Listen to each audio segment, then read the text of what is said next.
राजधानी जयपुर में अधीनस्थ मंत्रालय संवर्ग की वेतन कटौती सहित अन्य ज्वलंत समस्याओं के निराकरण हेतु प्रदर्शन किया गया। राजस्थान राज्य कर्मचारी संघ ध्यान आकर्षित करते हुए प्रदर्शन किया कि अधीनस्थ कर्म मंत्रालय संवर्ग की कार्यदशाएं एवं वेतनमान अत्यधिक चिंताजनक हैं तथा वित्त नियम विभाग की अधिसूचना दिनांक 30 अक्टूबर 2017 से 2017 ने तो 2800 ग्रेड पे तक के कर्मचारियों के हितों को ही कुचल दिया। वर्ष 2013 में कर्मचारियों की वेतन विसंगतियों के निराकरण हेतु कर्मचारी हित में बहुत ही सराहनीय निर्णय लेते हुए दिनांक 1 जुलाई 2013 से ग्रेड पे वेतनमानों में सुधार किए थे, परंतु वित्त नियम विभाग की अधिसूचना 30 अक्टूबर 2017 द्वारा मनमाने व अतार्किक तरीके से अल्प वेतन भोगी कर्मचारियों के वेतनमान में बड़ी कटौती की गई। गत सरकार द्वारा मनमाने ढंग से पदोन्नति के पदों में भी मनमानी कटौती की गई, जिससे अधिक व कम संख्या के विभागों में पदोन्नति के अवसरों में भी असमानता पैदा हो गई है। राज्य सरकार कर्मचारी संघ द्वारा मांग पत्र जारी कर अनुरोध किया कि अधीनस्थ मंत्रालय संवर्ग समस्याओं पर संघ से वार्ता कर त्वरित निराकरण किया जाए।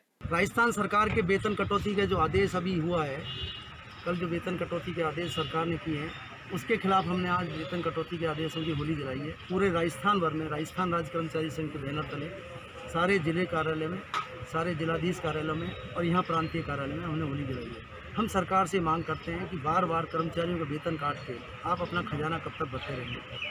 आपका अगर कोविड-19 से लड़ने का है, कोविड-19 से लड़ने के लिए सारे कर्मचारी तन मन धन के साथ आपके साथ कंधे से कंधा मिलाकर काम कर रहा है, तो उसके लिए और भी संसाधन तलाशने चाहिए, ना कि कर्मचारियों के वेतन काट करके और आप अपने इस तरह के कार्यक्रम करें।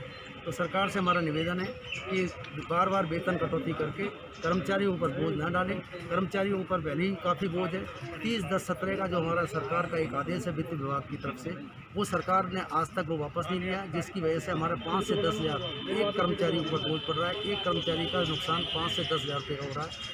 राजस्थान के मंत्रालय कर्मचारी वर्तमान में विभिन्न समस्याओं से प्रमुखतः वेतन कटौती से पीड़ित हैं और विगत सरकार द्वारा दिनांक 30/10/17 के आदेश के द्वारा जो वेतन कटौती 2800 से ग्रेड पे के कर्मचारियों की गई, उसमें मंत्रालय कर्मचारियों की वेतन कटौती बिल्कुल नाजायज़ थी, क्योंकि 14वीं विधानसभा में इसी वित्त विभाग ने कहा था कि 1/7/13 को वरिष्ठ लिपिक को 2400 ग्रेड पे 28/10/98 की लिखित समझौते के तहत दी गई।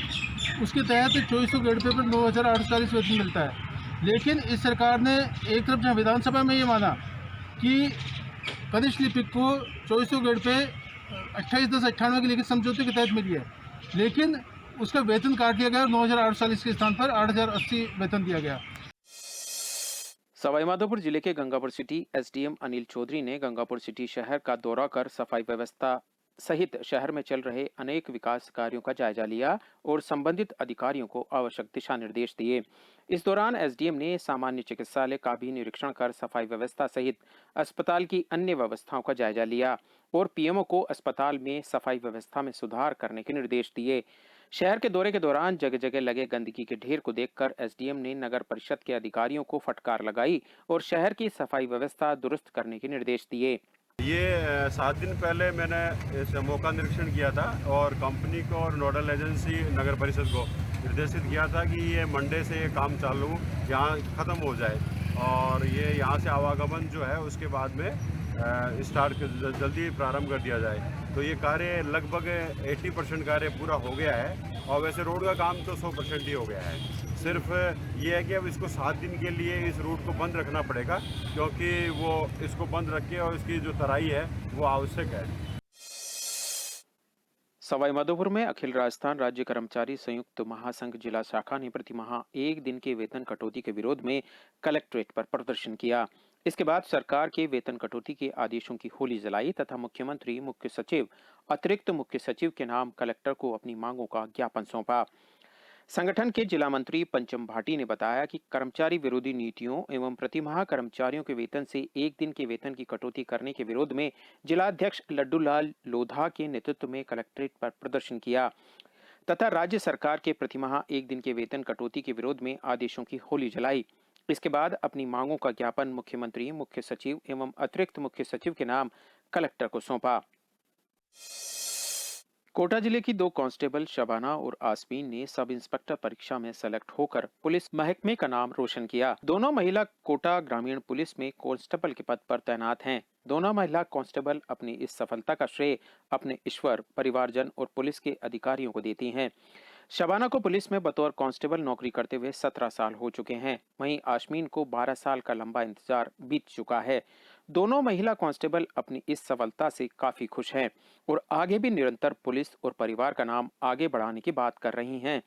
दोनों महिला कांस्टेबलों का कहना है कि कम उम्र में ही उन्होंने पुलिस सेवा ज्वाइन कर ली थी। इसके बाद उन्होंने पढ़ाई जारी रखी और अब वह अधिकारी बनकर इस सेवा को आगे बढ़ाएंगी। महिला कांस्टेबलों को प्रशस्ति पत्र बुधवार को कोटा ग्रामीण एसपी शरद चौधरी ने अपने कार्यालय में बुलाकर सौंपा। दोनों महिला कांस्टेबल को मिली इस सफलता के बाद कोटा ग्रामीण एसपी शरद चौधरी ने महिला कांस्टेबल को बधाई देते हुए अन्य कांस्टेबल्स को भी इनसे प्रेरणा लेने की बात कही। को ओवरऑल 40वीं रैंक मिली है और महिला वर्ग में मैंने द्वितीय स्थान प्राप्त किया है। मैं 2003 में जिला कोटा ग्रामीण में कांस्टेबल के पद पर भर्ती हुई थी और मैं 12वीं पास करने के बाद ही पुलिस में कांस्टेबल के रूप में लग गई थी और मेरे पास शुरू से कोई विकल्प नहीं रहा, मुझे पुलिस में ही आना था।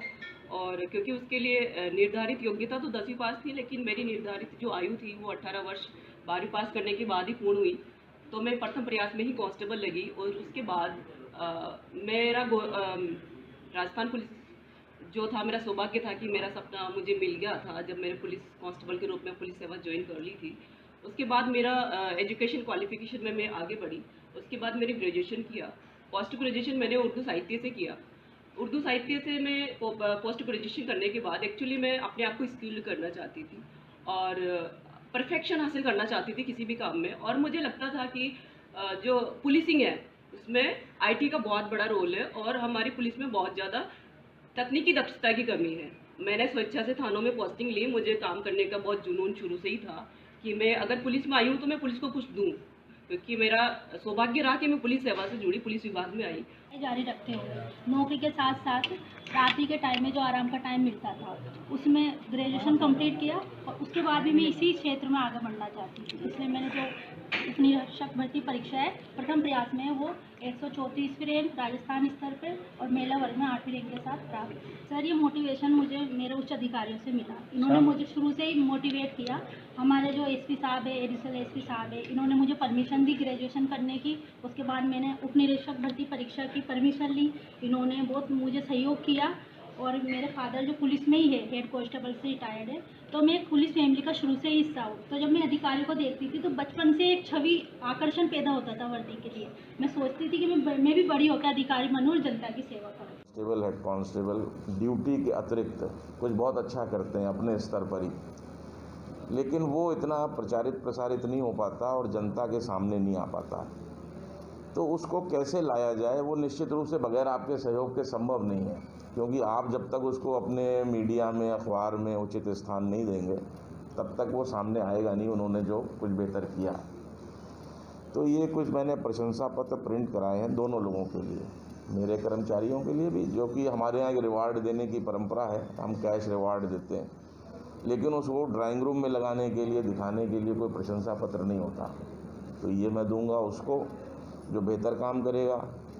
और साथ में वो मीडिया कर्मी जो आप लोग हैं, जो मेरा भी सहयोग करेंगे उसकी खबर को सामने लाने में, ताकि मुझे पता लगे कोई ग्रामीण अंचल में खातौली में कोई कांस्टेबल है, उसने बहुत अच्छा काम किया और आपके खातौली का कोई प्रतिनिधि है, उसने उस खबर को दिया, बताया, आपको बताया, मुझे बताया, तो मैं उस मीडिया कर्मी को भी सम्मानित करूंगा कि उसने उस खबर को हाईलाइट किया।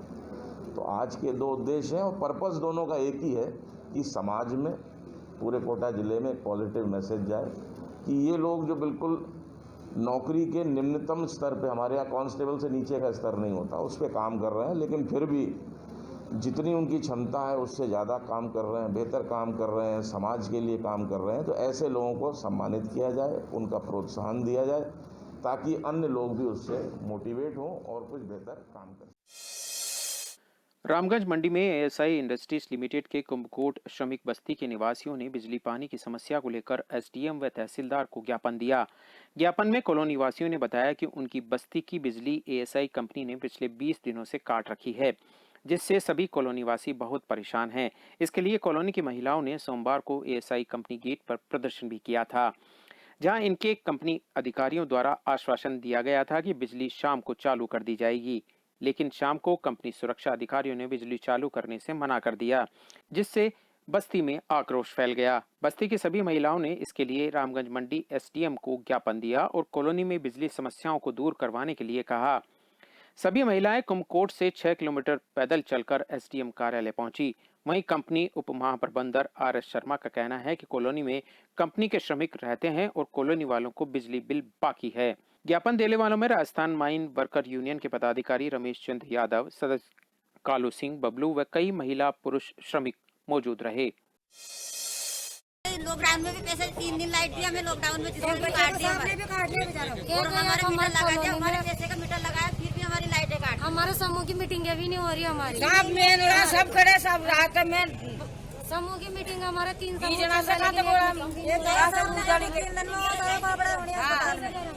क्या समस्याएं लेकर आए? हम कुमकोट कॉलोनी एसआई कंपनी से आए हैं और हम कल एसआई कंपनी के गेट पे गए थे प्रदर्शन करने के लिए। तो वहाँ अपने थानेदार भी आए थे और सबने कह दी थी, सबके सामने बात हुई थी कि भाई तुम्हारी एसआई कंपनी लाइट चालू करवा देगी शाम को। और वो शाम को 5 बजे आकर अर्जुन सिंह और एक रिटायर्ड थानेदार आए और उन्होंने बोला कि किसी को हलचल मत करना और किसी अधिकारी के पास मत जाना और आपकी लाइट चालू भी नहीं होगी, लाइट चालू नहीं होगी। शाम को 5 बजे मना कर दिया और वहाँ और हम गेट पे गए थे तो वहाँ तो खेती चालू कर देंगे, शाम को लाइट चालू कर देंगे, आपकी पक्की है, ठीक है चले जाओ। तो हम सब घर पर आ गए और शाम को 5 बजे आने के बाद हमें मना कर दिया। आज ये जितने भी श्रमिक हैं एफआई कंपनी कुमकोट कॉलोनी से बसे हुए 35 वर्षों से जब ये रह रहे हैं, एफआई कंपनी प्रशासन को इन्होंने 35 वर्षों से इनका मकान का किराया दिया है, लाइट का पूरा बिल दिया है और आज इनके ऊपर 9 लाख का कर्जा बताकर एफआई कंपनी प्रशासन ने इनके 20 दिन से लाइट कटौती कर दी है। आज ये सारे मजदूर हमारे पास जब एकजुट होकर आए हैं तो हमने इनकी समस्या सुनी। सवाईमाधोपुर जिले के मलारना डूंगर थाना क्षेत्र के मलारना चोड़ राजकीय माध्यमिक स्वास्थ्य केंद्र के बाथरूम में 16 वर्षीय नाबालिग किशोरी के साथ दुष्कर्म करने का मामला सामने आया। नाबालिग के साथ दुष्कर्म की घटना बताई जा रही है। ग्रामीणों की सूचना के बाद मौके पर पहुंची मलारना डूंगर पुलिस ने नाबालिग किशोरी और आरोपी सहित उसके एक अन्य सहयोगी को हिरासत में लेकर थाने पहुंची। घटना को लेकर नाबालिग किशोरी के पिता ने मलारना डूंगर पुलिस थाने में रिपोर्ट दर्ज कराते हुए बताया कि 16 वर्षीय किशोरी ताऊजी के मकान पर गई थी। किशोरी के वापस नहीं लौटने पर परिजनों ने शक के आधार पर अस्पताल के संविदा पर कार्यरत एक सफाई कर्मी से पूछताछ की। परिजन के दबाव देने के बाद संविदा पर कार्यरत सफाई कर्मी ने नाबालिग किशोरी को उसके एक अन्य साथी के साथ अस्पताल में अंदर होने की बात कही, मगर अस्पताल के मुख्य गेट पर ताला लगा देख परिजनों ने हंगामा खड़ा कर दिया और देखते देखते अस्पताल में सैकड़ों लोगों की भीड़ जमा हो गई। सूचना के बाद मौके पर पहुंची पुलिस की मौजूदगी में अस्पताल का ताला खोलकर नाबालिग किशोरी और एक सफाई कर्मी को पुलिस ने आपत्तिजनक स्थिति में अस्पताल के बाथरूम से हिरासत में लिया। पुलिस नाबालिग किशोरी का मेडिकल मुआयना करवाकर घटना में लिप्त दोनों आरोपियों को हिरासत में लेकर पूछताछ करने में जुटी हुई है। सवाईमाधोपुर विशेष न्यायालय पोक्सो ने एक मामले की सुनवाई करते हुए नाबालिग के अपहरण करने के प्रयास में आरोपी बड़ा मोहल्ला संजय कॉलोनी गंगापुर सिटी निवासी सुरेश व सुनील को 7 वर्ष के कठोर कारावास की सजा सुनाई। साथ ही न्यायालय ने आरोपी को 20,000 रुपए के अर्थदंड से भी दंडित किया। विशिष्ट लोक अभियोजक अनिल जैन ने बताया कि आरोपियों द्वारा 10 जून 2018 को दुष्कर्म की नियत से देर रात नाबालिग के घर में घुसकर नाबालिग का अपहरण करने का प्रयास किया गया था, लेकिन नाबालिग के परिजनों के जागने की वजह से आरोपी अपने मंसूबे में कामयाब नहीं हो सके, जिस पर कार्रवाई करते हुए पुलिस ने दोनों आरोपियों को गिरफ्तार कर लिया। मामले की सुनवाई करते हुए विशेष न्यायालय पोक्सो ने दोनों आरोपियों को 7 वर्ष के कठोर कारावास व 20,000 रुपए के अर्थदंड से दंडित किया है। साथ ही न्यायालय ने आरोपियों को अन्य धाराओं में भी दंडित किया है।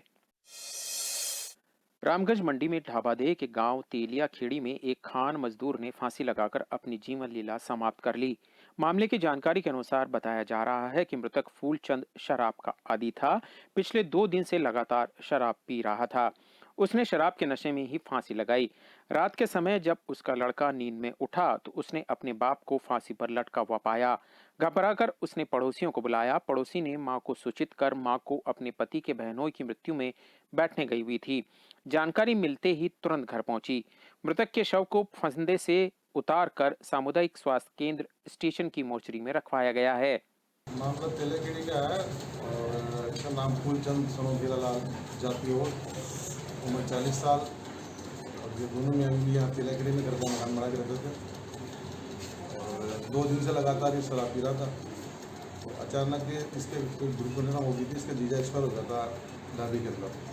तो इसकी बीवी वहाँ बैठने चली गई थी और इसका बच्चा और ये दुनिया कर गई थी। अच्छा सर, घर में और कोई नहीं था? घर में इसका लड़का था 12-13 साल का, दोनों साथ जैसे काम करता था, लेकिन जैसे कमा के रहता था वो पैसे, जो जहाँ तक ख़त्म नहीं होते वहाँ तक शराब पीता था। बेचते हुए जैसे पैसे ख़त्म हुआ और वापस काम पे चल जाता था, घर पे एक रुपया नहीं देता वो।